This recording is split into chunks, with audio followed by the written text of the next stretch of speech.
मैं अत्यंत रुचि होने के कारण मैं कॉलेज के सभी नाटकों की पटकथा लिखने के साथ साथ बैकस्टेज पर उनका वर्णन करती। जब भी मैं कोई नाटक पटकथा का वर्णन करती सभी मंत्रमुग्ध बैठे रहते।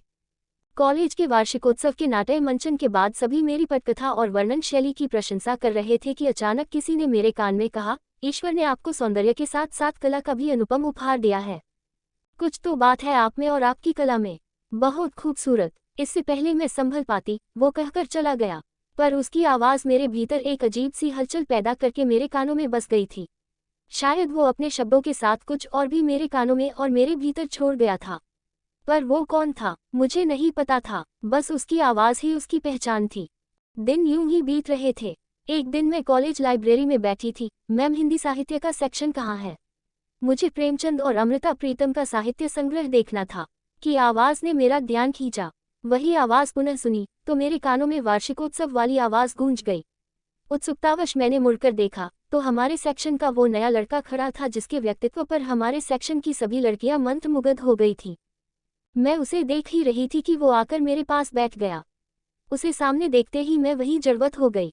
मेरे सोचने समझने की शक्ति शून्य हो गई थी और मेरे हृदय की धड़कन कानों तक सुनाई दे रही थी। वो एकदम बिंदास आवाज में बोला, हाय, आई एम वरुण। हाय नैना, कंठ में अपने शब्दों को नियंत्रित करते हुए मैंने कहा। आप तो कमाल का लिखती है और उससे ज्यादा कमाल आपकी आवाज़ और बोलने का अंदाज। मैं भी हिंदी साहित्य में रुचि रखता हूँ, खासतौर पर मुझे कहानियाँ पढ़ने में अत्यंत रुचि है, जैसे अमृता प्रीतम की, प्रेमचंद की। वो अपनी ही धुन में बोले जा रहा था, फिर कुछ क्षण रुककर बोला, अरे वाह, क्या जुगलबंदी है आपको लिखने का और मुझे पढ़ने का, यानी पढ़ाई लिखाई खूब जमेगी हम दोनों की। आप रुकिए, मैं ज़रा अभी आया। मुझे बोलने का मौका दिए बिना ही वो बेफिक्री बेकुल्फी से बोलकर चला गया।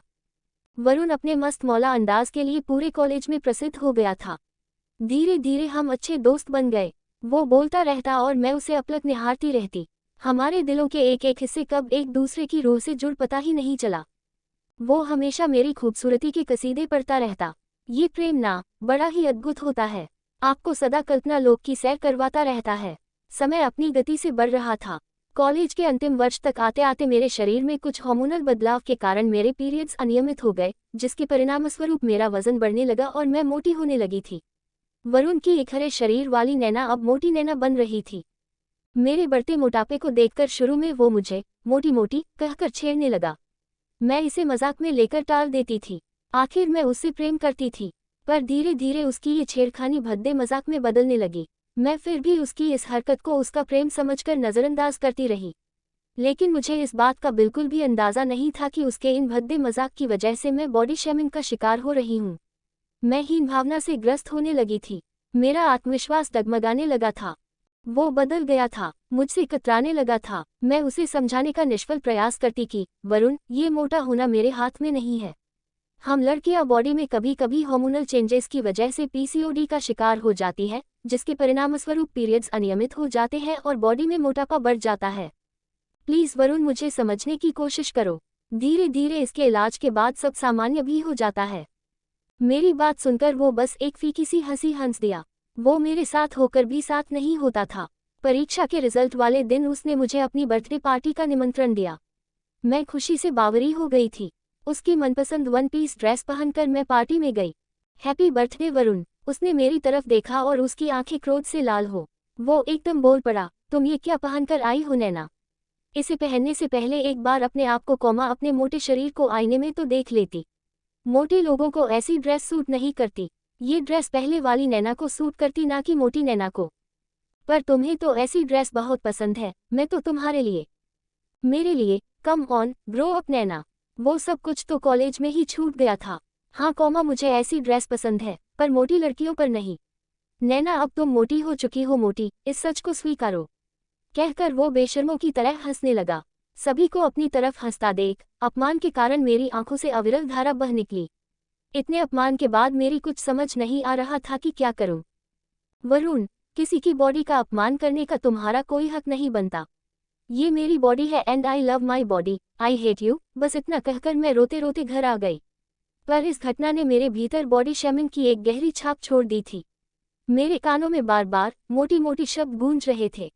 मैं अपने ही खोल में सिमटने लगी, अवसादग्रस्त होने लगी थी और इसी अवसादग्रस्त में मैंने ऐसा कदम दीदी वृद्धालय आ गया। ड्राइवर की आवाज से मैं अपने अतीत से बाहर आई।